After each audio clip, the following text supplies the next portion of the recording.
Hola, ¿cómo estás? Soy Ferney.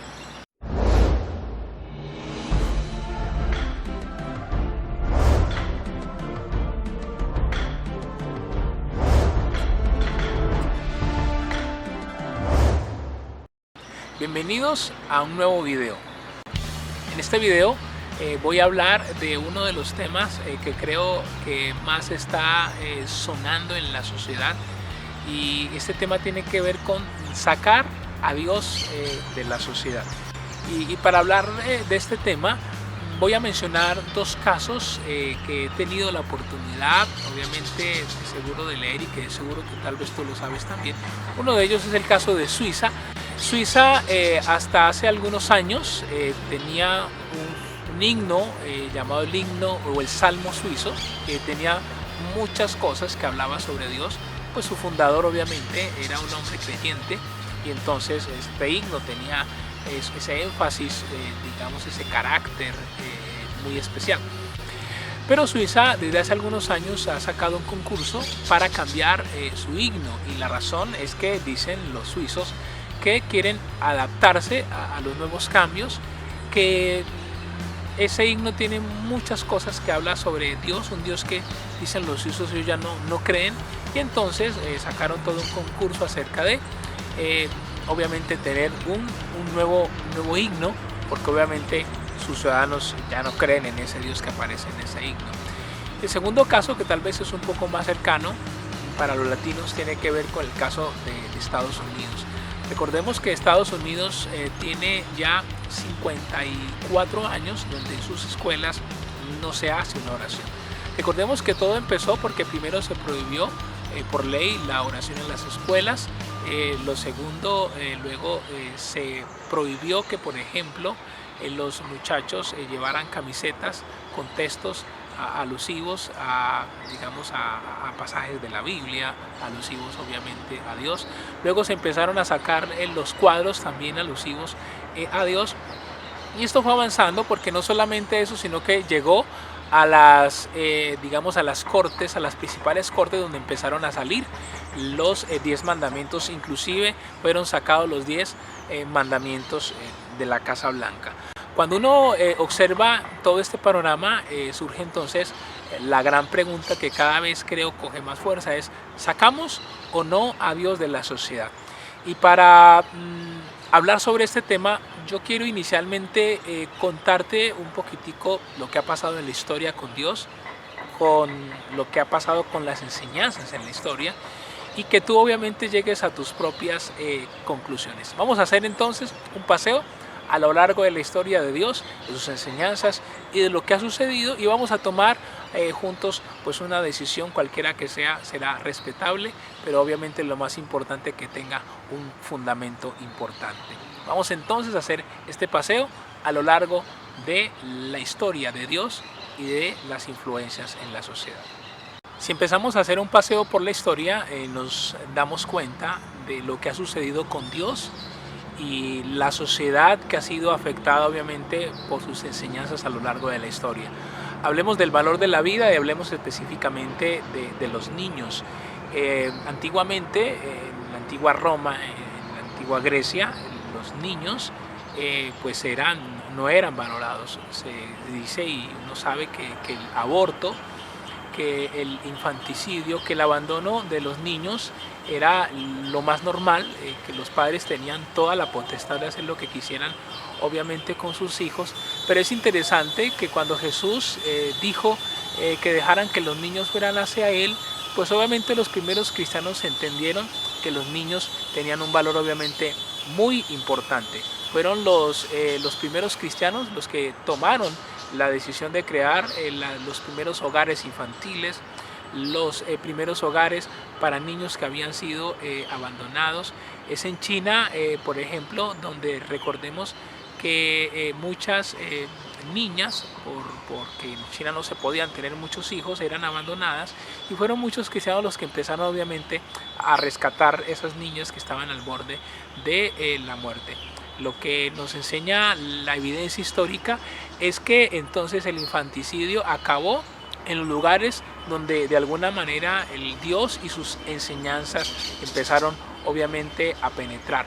y vamos a tocar algo interesante que tiene que ver con el canibalismo. ¿Cómo así? El canibalismo en un tema como estos. Pues quiero contarles que el canibalismo fue detenido en los lugares donde penetró Dios y sus enseñanzas. Cuenta la historia que después de la Segunda Guerra Mundial un soldado llegó a una de las islas remotas en el Pacífico, se encontró con un nativo. Este nativo hablaba inglés y este nativo, lo que él no sabía es que este nativo había sido caníbal.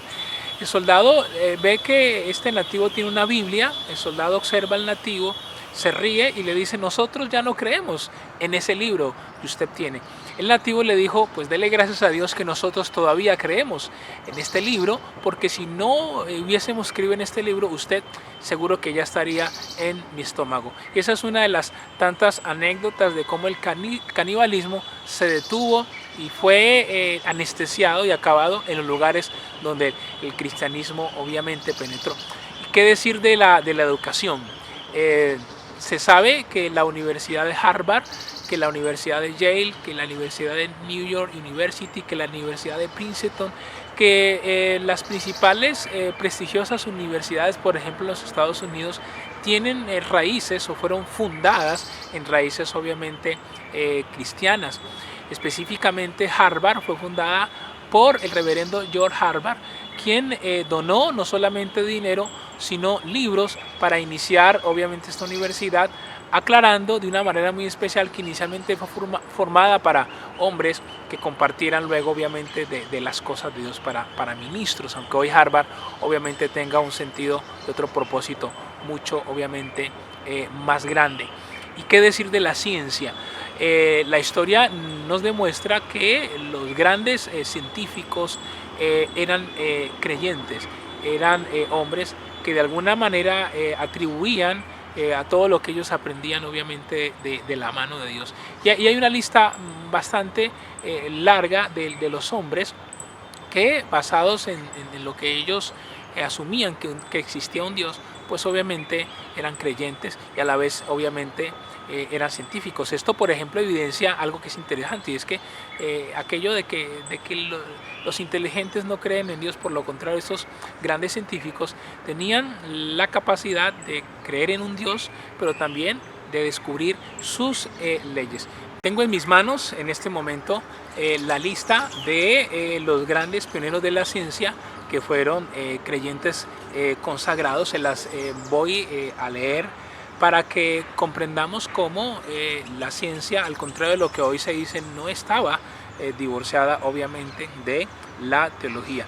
Y algunos de ellos científicos creyentes que hicieron grandes aportes obviamente a la humanidad. Por ejemplo, la cirugía antiséptica, Joseph Lister; bacteriología, Louis Pasteur; cálculo, Isaac Newton; astronomía gravitacional, Johannes Kepler; química, Robert Boyle; astronomía comparativa, Jules Cuvier; ciencia de la computación, Charles Babbage; análisis dimensional, Lord Rayleigh; dinámica, Isaac Newton; electrónica, John Ambrose Fleming; electromagnética, James Clerk Maxwell; electromagnética, Michael Faraday; energética, Lord Kelvin; entomología de insectos vivientes, Henry Fabre; teoría de los campos magnéticos, Michael Faraday; mecánica de los fluidos, George Stott; astronomía galáctica, Sir William Herschel; dinámica de los gases, Robert Boyle; genética, Gregor Mendel; geología glacial, Louis Agassiz; ginecología, James Simpson; hidrografía, Matthew Maury;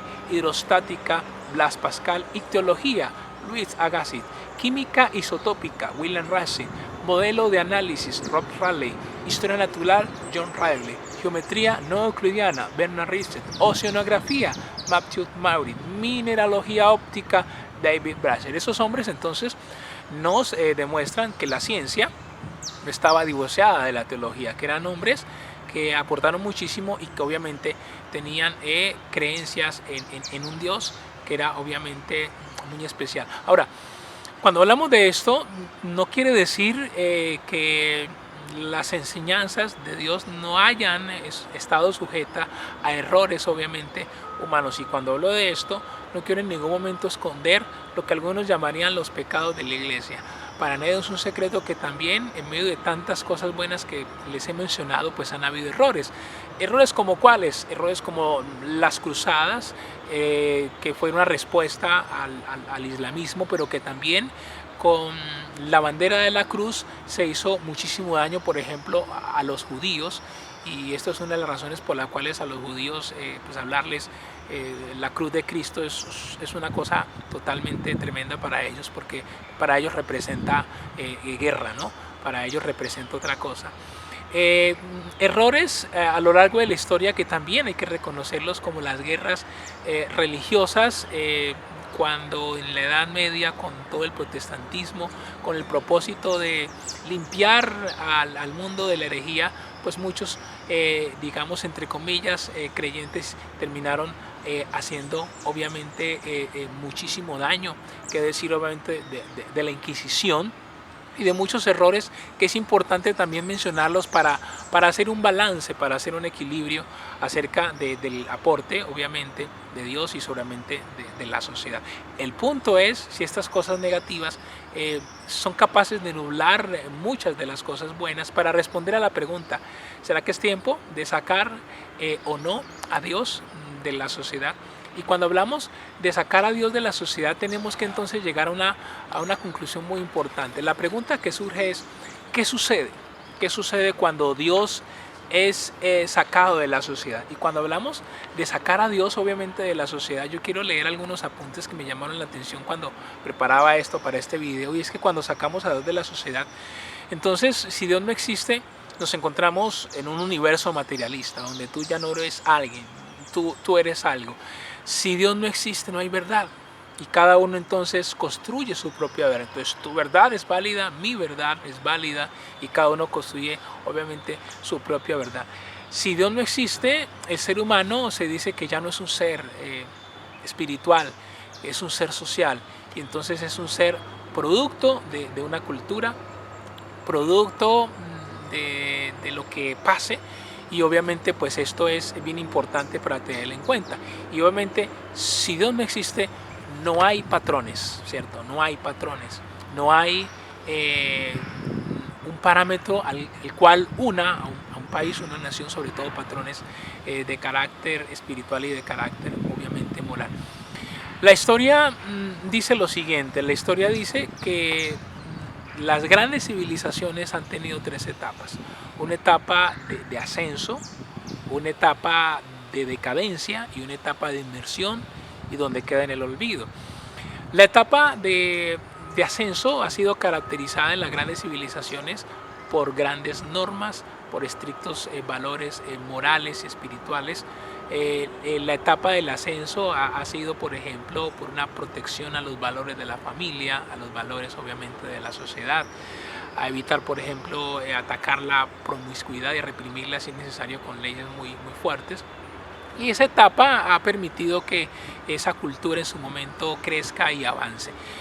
Llega a la cúspide y por alguna razón empieza una decadencia. Y la decadencia va ligada también a que entonces estudios dicen que se acaban las normas, que la familia obviamente empieza a colapsar, que ya no hay valores, que ya no hay verdad, que hay libertinaje. Y cuando todo eso se da, es el caldo de cultivo perfecto para que entonces, dice la historia, una grande civilización pues entre en decadencia hasta que pues queda en el olvido completamente. Así ha sucedido con Babilonia, con Asiria, con Egipto, con el gran imperio romano, y con muchos que, al contrario de lo que dicen las guerras, que cayeron por guerras, primero cayeron por dentro, primero cayeron obviamente en sus valores.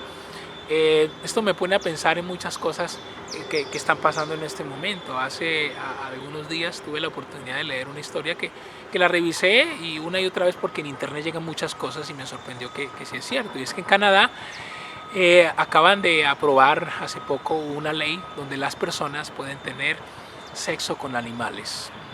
Puede usted creer que es exagerado, busque la noticia, usted se va a encontrar que ya permitieron que las personas tengan sexo con animales de una manera parcial, entre comillas, ¿no? Pero esto pues es una puerta que se abre para muchas más cosas, que no es otra cosa que bestialismo, que no es otra cosa que zoofilia. ¿Vale la pena sacar a Dios de la sociedad? La Biblia dice que en Romanos 1:28, que cuando el ser humano no tiene en cuenta a Dios, entonces Dios lo entrega a cosas que no debe hacer. Quiero cerrar este video con la pregunta que le hicieron a una mujer de Dios cuando le preguntaron dónde estaba Dios cuando cayeron las Torres Gemelas, por qué Dios no hizo nada.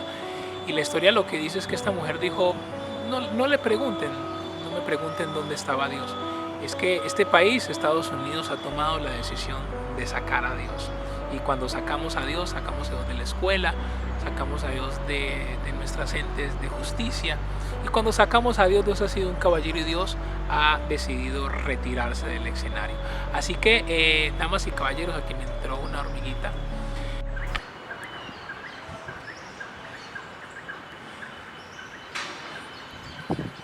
Tengo en mis manos en este momento a esta hormiguita, que aquí está. Esta era la que me estaba afectando la grabación. Ustedes la vieron que me estaba afectando ahí la grabación.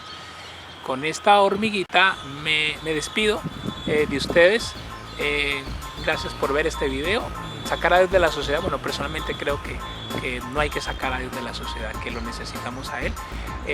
Si te parece que hay que sacarlo, déjame tus comentarios. Si te parece que no hay que sacarlo, también déjame tus comentarios. Si te gusta el video, pues que le des una mano arriba y que te suscribas.